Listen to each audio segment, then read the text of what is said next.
Então, a gente vai aqui fazer uma classificação quanto à nutrição, ou seja, de acordo com a maneira como esse indivíduo ele se alimenta, tá? A gente vai pensar assim. Então, quanto à nutrição, a gente vai dividir, isso aqui você já sabe, a gente vai dividir o organismo em autótrofo ou autotrófico e heterótrofo ou heterotrófico, tá bom? E aí é muito importante você ter esses conceitos gravados bem na sua cabeça. Então, auto significa próprio. E esse trofo, ele vem de trófico, que é relacionado à alimentação. Então, se eu digo que o indivíduo é autótrofo, significa que ele produz o próprio alimento. Só que quando a gente fala em produzir, a gente pode se confundir um pouco com essa palavra, né? Que a gente utiliza ela de outras maneiras em outros contextos. Aqui na biologia, quando a gente fala em produção, a gente está falando em criar mesmo, tá? Então, esse indivíduo, ele cria dentro do próprio corpo o alimento que vai servir para nutri-lo, tá bom? Diferente dos heterotróficos, que são aqueles que vão necessitar de uma fonte de alimento para poder introduzir no seu organismo, tá? Introduzir nas próprias células. Então, os autótrofos, eles vão obter o carbono a partir de fontes inorgânicas, ou seja, geralmente esse carbono que eles utilizam, ele não está em nenhum ser vivo.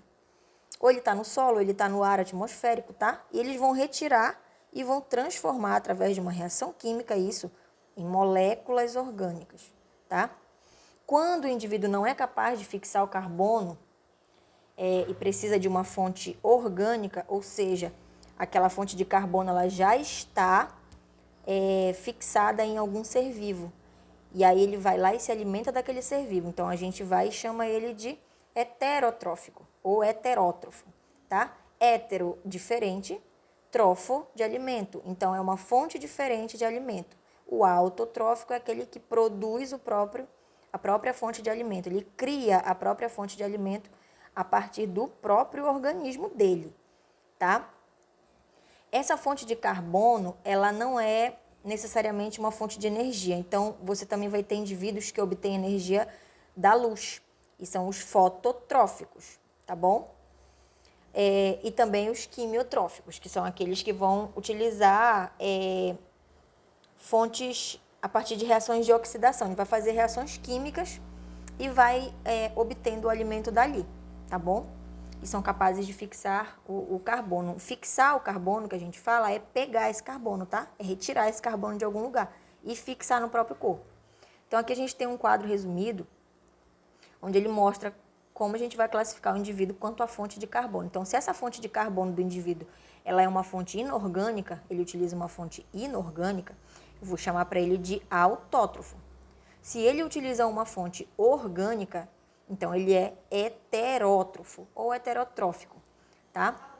A fonte de energia desse indivíduo, quando ela for a luz, eu digo que ele é fotoautotrófico, tá? Aqui no caso da fonte inorgânica de carbono.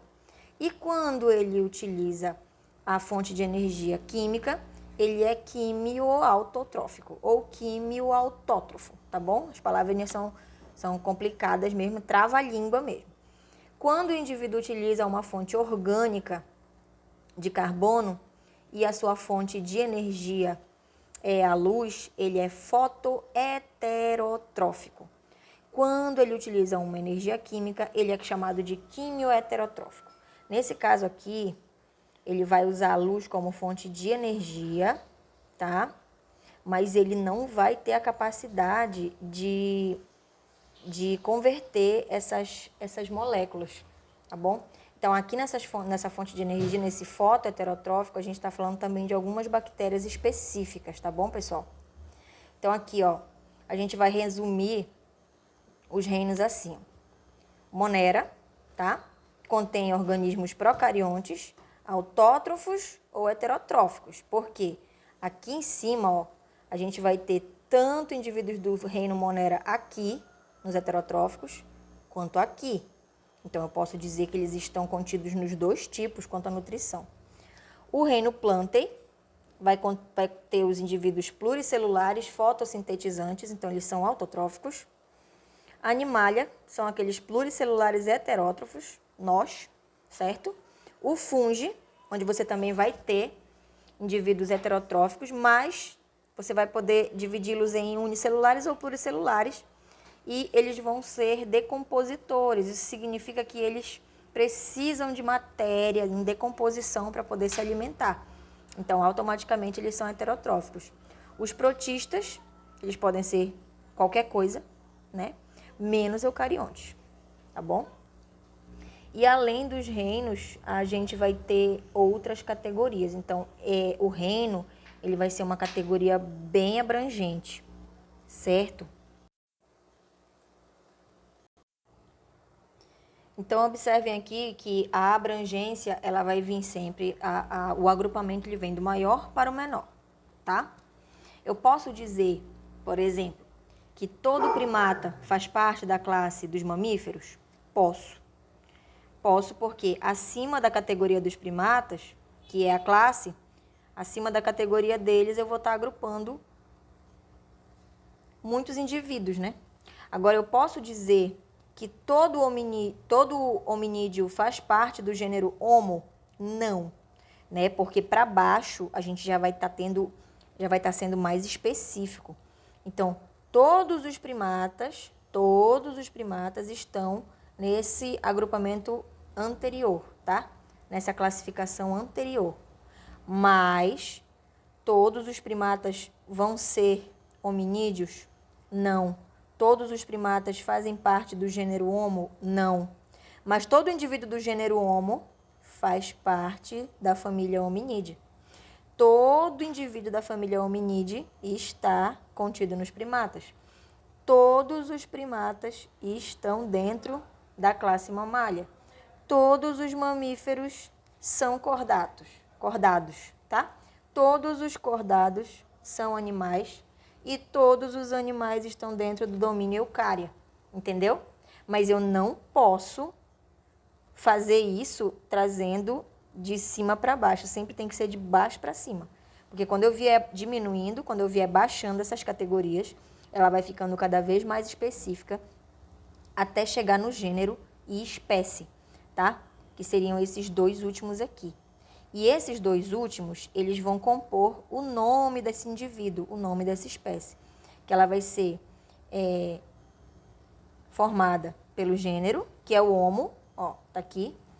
E o Sapiens, ele é chamado de epíteto específico. Epíteto específico.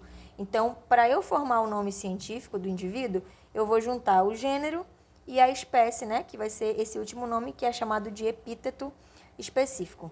Outra coisa que é muito interessante da gente falar é a respeito da língua que é utilizada aqui, ó. Então, vocês estão vendo que isso aqui não é português. Qual é essa língua que é usada aqui? Essa língua que é usada aqui, ela é o latim. Por que que é usado o latim para se trabalhar nomes científicos?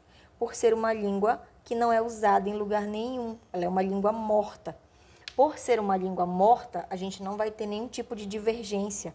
Quando a gente trabalhar aqui, quando a gente trabalhar nos Estados Unidos, quando a gente trabalhar na Rússia, toda vez que eu quiser me referir cientificamente à espécie humana, eu vou usar essa denominação, Homo sapiens. Sempre vai ser Homo sapiens, tá? Em qualquer lugar. Então, isso aqui ela é uma linguagem científica, tá bom? Sempre vai ser em latim. Ela vai ter uma nomenclatura binomial ou binominal, ou seja, ela vai ter que ter pelo menos 2 nomes, tá? E ela sempre vai vir em latim, tá bem? Então, aqui, olha, vocês vão ter exercícios para fazer. E aí eu queria fazer com vocês primeiro, só essa primeira questão, para a gente dar uma trabalhadinha nela.